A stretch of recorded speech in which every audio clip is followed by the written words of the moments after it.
మీ business ను develop చేసుకోవాలి అనుకుంటున్నారా? మీ పరపతిని పెంచుకోవాలి అనుకుంటున్నారా? అయితే ఓకే టీవీ ద్వారా L band, aston band ad, scrolling ad, ad with voice overs, logo bug, video ads ద్వారా మీ యాడ్స్ ను పబ్లిష్ చేసుకోండి. సంప్రదించవలసిన ఫోన్ నెంబర్ 8520917933. సార్ ఏం సార్ పరిస్థితి? చాలా ఉద్రిక్తత నడుస్తోంది. ఇప్పుడే కేటీఆర్ గారు కూడా ఆర్గ్యూ చేస్తా ఉన్నారు ఇన్వెస్టిగేటివ్ ఆఫీసర్ తో, వారెంట్ లేకుండా ఎట్లా అరెస్ట్ చేస్తారు అనేది. అసలు ఇవాళ కూడా జస్ట్ ఏదో డ్రామా లాగా ఉంటదేమో, అరెస్ట్ కాదు ఇవాళ కూడా, ఎందుకంటే ఎప్పుడు కూడా కాలే కాబట్టి ఇవాళ కూడా చేయరేమో అని అనుకునే లోపల అరెస్ట్ వారెంట్ రావడము, అరెస్ట్కి రంగం సిద్ధం చేయడము, కేటీఆర్ కూడా ఆర్గ్యూ చేయడము, సో ఇవన్నీ కూడా మనం చూస్తూ ఉన్నాము. సో ఏ రకంగా చూడొచ్చు దీన్ని? ఇప్పుడు ఒకటి మనం అర్థం చేసుకోవాల్సింది ఏంటంటే, ఇంట్లో పిల్లయ్య కానీ లేకుంటే బాగుంట రాఘవ కానీ అందరు ఈమె కింద ఉన్న వాళ్ళు అందరు దొరికిండ్రు, అందరు అప్రూవల్ గా మారింది, including deputy chief minister Delhi ఆయన కూడా దొరికిండ్రు, ఆయన కూడా జైలు ఉన్నారు, వీళ్ళందరూ ఉన్నారు. అసలు దీనికి సూత్రధారి ఈమె, అది కన్ఫామ్ సూత్రధారి. ఇప్పుడు ఈమె అందరు అప్రూవల్ గా మారి అందరు కూడా ఈమె పేరు చెప్పినారు మధ్య రిజర్వేషన్ బిల్లని అన్నిటి కూడా బీజేపీ వాళ్ళే అవకాశం ఇచ్చిన ఎన్ని రోజులు. ఇప్పుడు కాదు, ఈమె దాదాపు 1 year బ్యాక్ అరెస్ట్ కావాలి. అసలు ఆమెను బీజేపీ కాపాడుకుంటూ వచ్చి ఇది కూడా రాజకీయ అరెస్ట్ అయింది. ఇది వీళ్ళకి సింపతి జరగాలి, మేము ఆమెను అరెస్ట్ చేసామన్న పేరు ఆమెకు రావాలి. కాబట్టి దానికోసమే ఇదంతా రాజకీయ కోసం చేసే అరెస్ట్ గాని ఇది చట్టం కాపాడాలని చెప్పి, లేకుంటే న్యాయం పైన గౌరవం ఉంది, చట్టం దాని పని దాన్ని చేసుకునే విధంగా అయ్యే ప్రక్రియ కాదు ఇది. ఇది కేవలం రాజకీయ లబ్ధి కోసం తప్ప దానికి మించి ఏం లేదు. ఇప్పుడు అరెస్ట్ అవ్వడం మాత్రం వాస్తవమేనా? అరెస్ట్ అవుతుంది ఇప్పుడు మొత్తం అంతా బీఆర్ఎస్ కార్యకర్తలు అంతా గొడవ గందరగోళంగా ఉంది వాళ్ళ దగ్గర. అవును, అయినా కాకుండా పెద్ద విచిత్రం ఏం లేదు. అది అయినా పెద్ద విచిత్రం లేదు. తెలంగాణ పెద్ద పట్టించుకునే పరిస్థితులు లేరు, కాకుండా పెద్ద పట్టించుకునే పరిస్థితులు లేరు. వాళ్ళకి నీట్గా అర్థమైపోయింది ఇది రాజకీయం. అదే బీజేపీ 4 ఓట్లు వేసుకొని అని చెప్పి వాళ్ళని చేస్తారు, ఇంట్లో ఎంతో ముట్టుకోలేదని. వీళ్ళు సింపతి గేమ్ వీళ్ళు నడిపిస్తారు.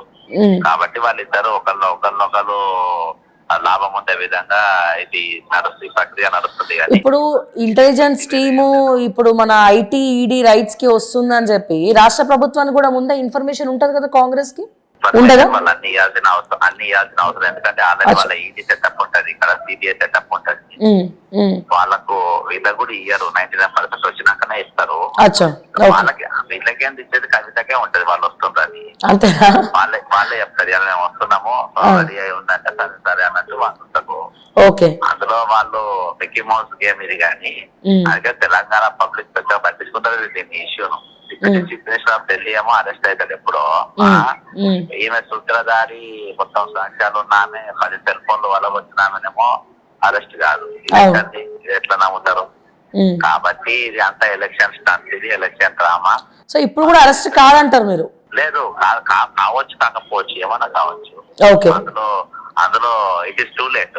అరెస్ట్ చేసినా చేయకున్నా అది టూ లేట్. ఇది ఇప్పుడు వాళ్ళ లాభం కోసం చేసుకున్నట్టే. ప్రజల పబ్లిక్ లో ఏ స్పందన దీని మీద చర్చనే లేదు. వాళ్ళు అనుకుంటారు టీవీలలో అన్ని వస్తుంది కానీ ఏం చర్చ ఏం లేదు వాళ్ళ మీద. Okay sir, thank you so much. So విన్నారు కదా సార్, తనైతే జడ్సన్ గారు అయితే అరెస్ట్ అయ్యే అవకాశాలు ఉన్నా, అరెస్ట్ అయినా కాకపోయినా ప్రజలైతే దాని గురించి మర్చిపోయినారు, వాళ్ళకు కూడా బోర్ కొట్టేసింది ఈ టాపిక్ అన్నట్టు మాట్లాడుతున్నారు. బట్ ఎనీవేస్ ఒక అంటే యాజ్ అ ఉమెన్గా ఒక మాజీ ముఖ్యమంత్రి కూతురు కావచ్చు, ఒక మహిళ అరెస్ట్ కావద్దని ఒక మహిళగా నేను కూడా కోరుకుంటాను. కానీ ఇక్కడ ఛార్జ్ షీట్లో చూస్తేనేమో తను ఫస్ట్ ప్లేస్లో ఉంది. ఇప్పుడు జడ్సన్ గారు ఏమంటున్నారంటే ఆల్రెడీ డిప్యూటీ ముఖ్యమంత్రి అరెస్ట్ అయిపోయారు వాళ్ళందరూ. అసలు సూత్రధారే కవిత, మెయిన్ అసలు కవితనే మొత్తం కథా స్క్రీన్ ప్లే డైరెక్షన్ చేసింది. వీళ్ళందరిని అరెస్ట్ చేసినప్పుడు కవితను కూడా అరెస్ట్ చేయాలి కదా అని అంటున్నారు.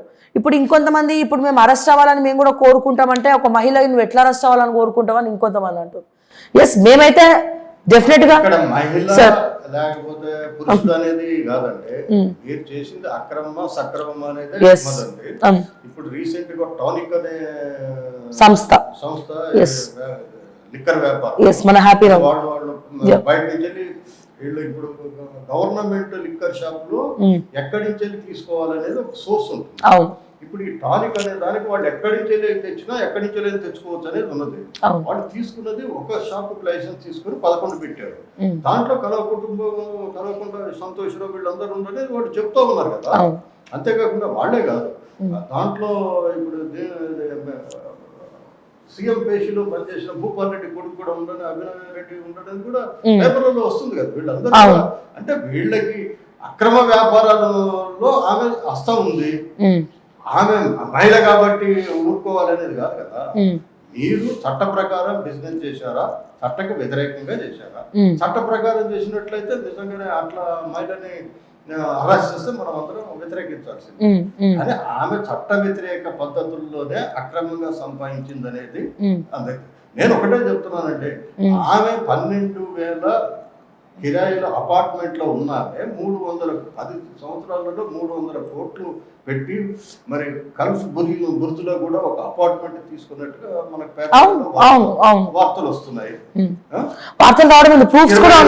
వాచ్ పెట్టిందని టీవీలలో చెప్పింది. అవునండి, మేము కొనుక్కోకూడదు. మా హస్బెండ్ ఏం బిజినెస్ చేశాడు, 10 సంవత్సరాల కింద ఏం బిజినెస్ చేశాడు, 10 సంవత్సరాల లోపల ఏం బిజినెస్ చేశాడు మీరు చెప్పండి. మాలాంటి అందరికి చెప్తే అందరు కూడా అటువంటి బిజినెస్ చేసి సంపాదించుకుంటారుగా.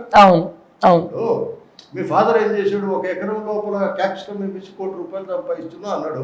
మీరు కూడా అటువంటి బిజినెస్ ఏదైనా చేసినా చెప్పు, నువ్వు నీ హస్బెండ్. వీళ్ళకి నేను ఇంకొకటి అడిగేది ఏంటంటే, వీళ్ళు ప్రజాసేవకి 24 గంటలు సరిపోవట్లేదు. ఆయన ప్రజాసేవ కోసం 18 గంటలు పనిచేస్తున్నాడు కేసీఆర్, మేము 16 గంటలు పనిచేస్తున్నాం, మా అన్న 18 గంటలు పనిచేస్తున్నాడు అని చెప్పి ఇంకేం బిజినెస్ చేయగలుగుతారు? ఇంకా 18 గంటలు అంటే 6 గంటలు అంటే లిక్కర్ స్కామ్ గురించి పనిచేస్తున్నాం మేము. అది చెప్పాలి కదా. చెప్తే బాగుంది.